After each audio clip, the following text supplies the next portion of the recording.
As the NBA regular season begins its final stretch, the Boston Celtics find themselves in a familiar yet frustrating position, competing at the highest level with the playoffs in sight, while simultaneously battling the all-too-familiar issue of injuries piling up at the worst possible time.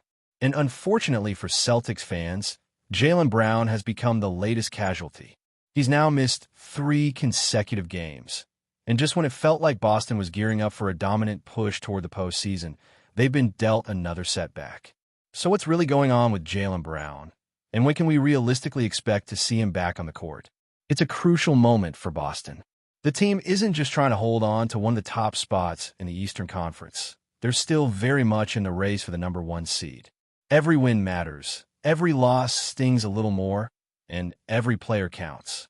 Brown, who has been electric during the month of March, was hitting his stride and starting to look like the version of himself that Celtics fans were hoping to see when the season tipped off. In the 6 games he played in March before the injury, Brown was averaging close to 20 points, 6 rebounds, and 5 assists per game.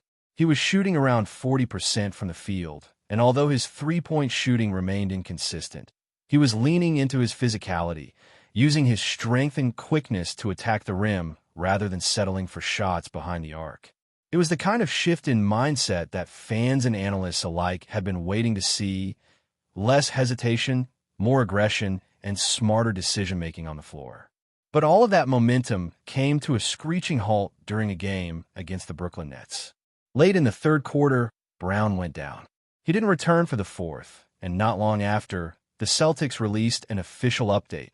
Jaylen Brown had suffered a bone bruise, along with a posterior impingement in his right knee. Now, nobody outside of a medical staff really knows what a posterior impingement feels like, but even without a PhD, it's clear this isn't a minor tweak. It's something that can linger if not treated with caution. And that's exactly what Boston is doing. They've already ruled him out for 2 games following the injury, and the next step is a reevaluation. But while the team is being careful, and rightfully so, the clock is ticking. Brown's absence is being felt on both ends of the floor, especially because this Celtics starting 5, despite being dominant on paper, has barely had time to gel this season. Out of a possible 82 games, the full starting unit has only logged about 20 games together. That's not ideal when you're heading into the most intense and high-pressure part of the year. And the impact isn't just about the team's rhythm. On a personal level, this injury could affect Brown's eligibility for All-NBA honors. He's currently sitting at 56 games played and needs a minimum of 65 to qualify under the league's new rules.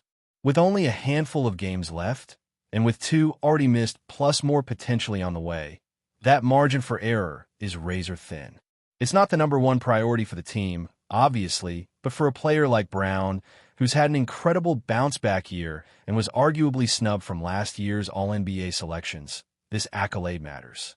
Even if he doesn't say it out loud, the recognition and the contract implications tied to it mean a lot. So here's where things get tricky for Boston. Do you push Brown to return quickly, risking long-term health and team chemistry, just to give yourself a better shot at catching Cleveland and securing home court throughout the Eastern Conference playoffs? Or do you take a more cautious approach, understanding that while seeding is important, having your stars healthy is everything in May and June? Right now, the Celtics are walking that tightrope. They're comfortably ahead of teams like the New York Knicks in the standings, so they're not really in danger of falling out of the top tier. But they're still behind the Cleveland Cavaliers, and while that gap isn't insurmountable, it's also not insignificant. Boston needs to keep winning, and they need a little help from Cleveland stumbling down the stretch. And here's the silver lining. Cleveland has shown signs of slipping.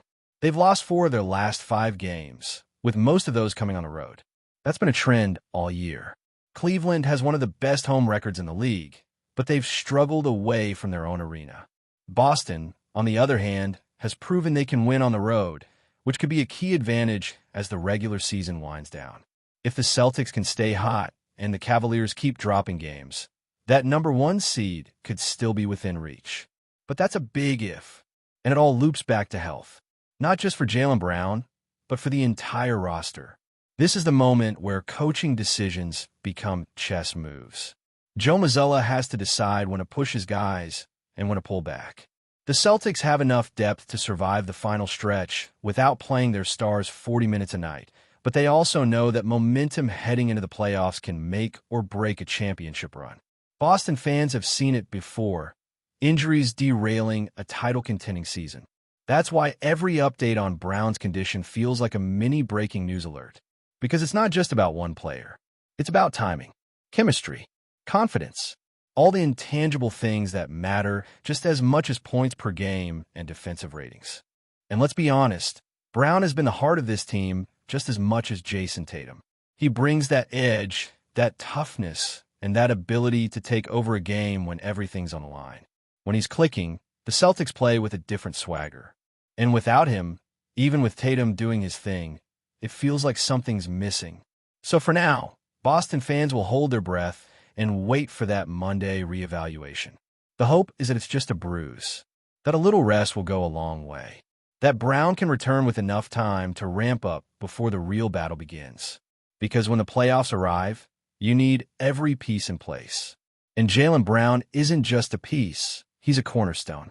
While Jaylen Brown's injury remains one of the biggest concerns in Boston, it's not the only thing that's defining the Celtics' final chapter of the regular season. Beyond health updates and return timelines, the big question now floating around the fan base is this: can Boston actually catch the Cleveland Cavaliers and reclaim the #1 seed in the Eastern Conference?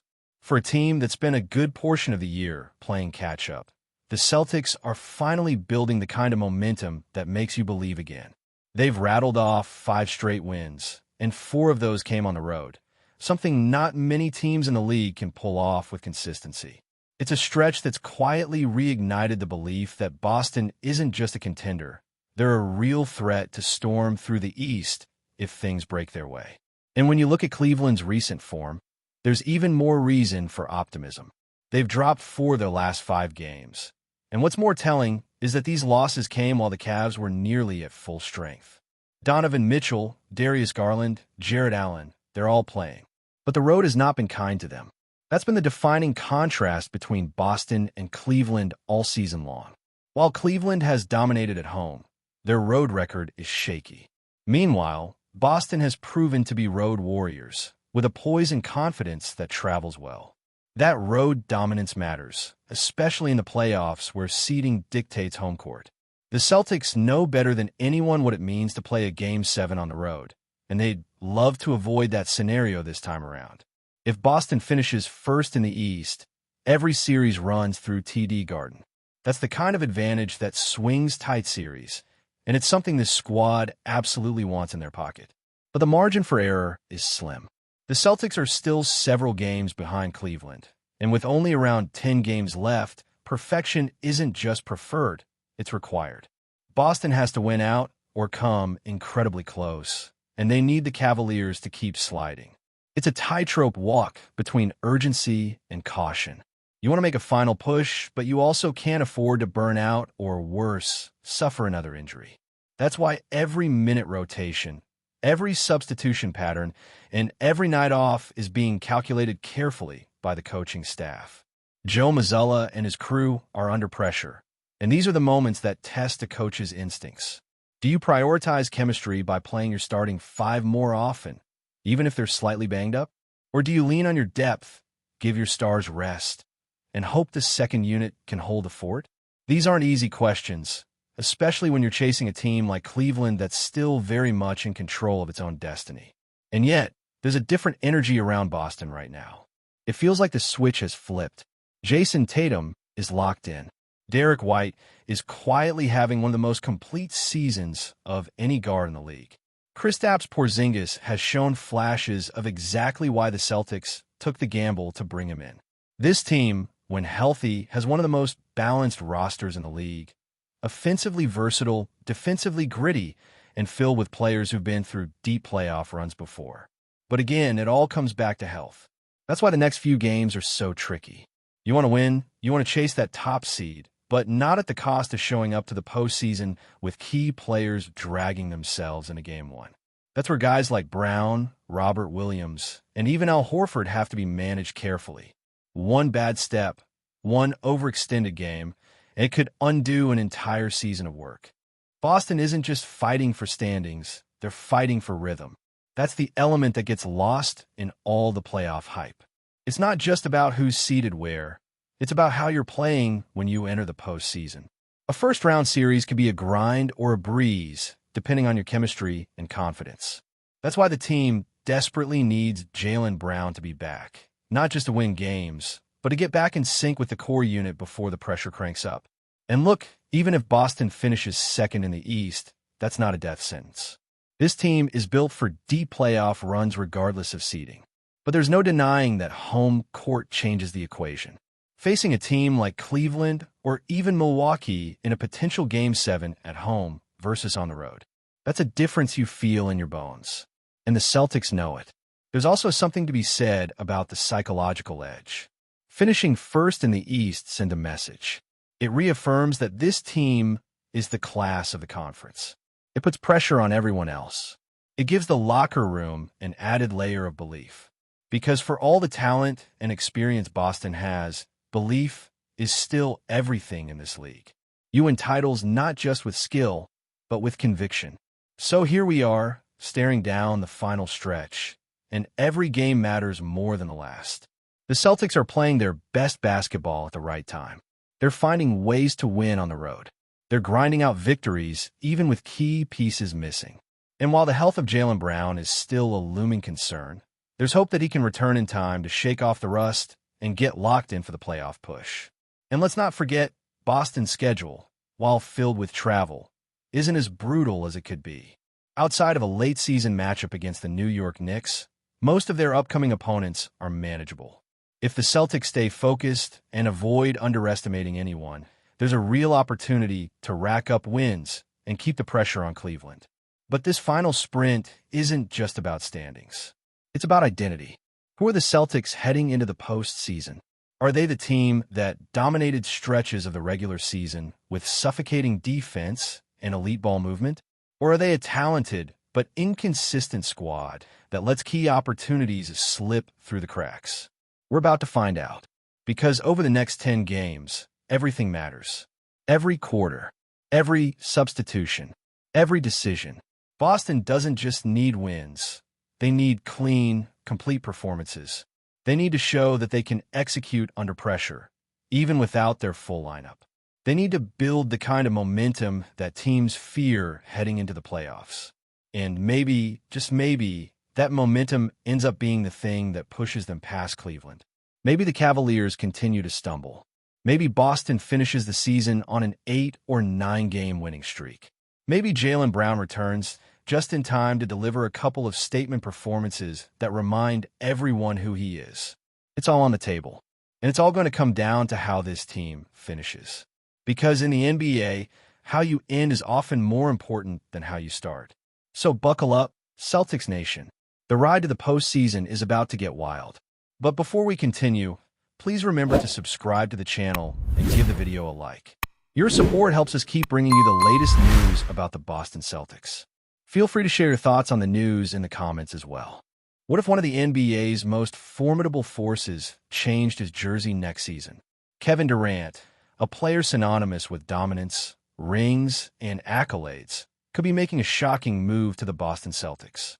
Known for his incredible scoring ability, leadership, and championship pedigree, Durant has spent most of his career lighting up the court with the Brooklyn Nets and Phoenix Suns. But could this future Hall of Famer be eyeing a switch to Boston, where he could potentially add the missing piece to a roster already filled with talent like Jason Tatum and Jaylen Brown? The rumors are buzzing, and fans are on the edge of their seats wondering if this could be the next big NBA shakeup. Durant's career has been a roller coaster of breathtaking highs, from his MVP season to back-to-back NBA championships with the Golden State Warriors. However, his latest chapter with the Phoenix Suns hasn't been without its challenges. While his individual brilliance remains undoubted, his ability to fit seamlessly into a system has always been a key talking point. The Celtics, known for their tight-knit, defensively strong system, could provide Durant with a platform to further cement his legacy. Imagine Durant adding depth to an already deadly Celtics team, forming a duo with Tatum that could rival the best in the league.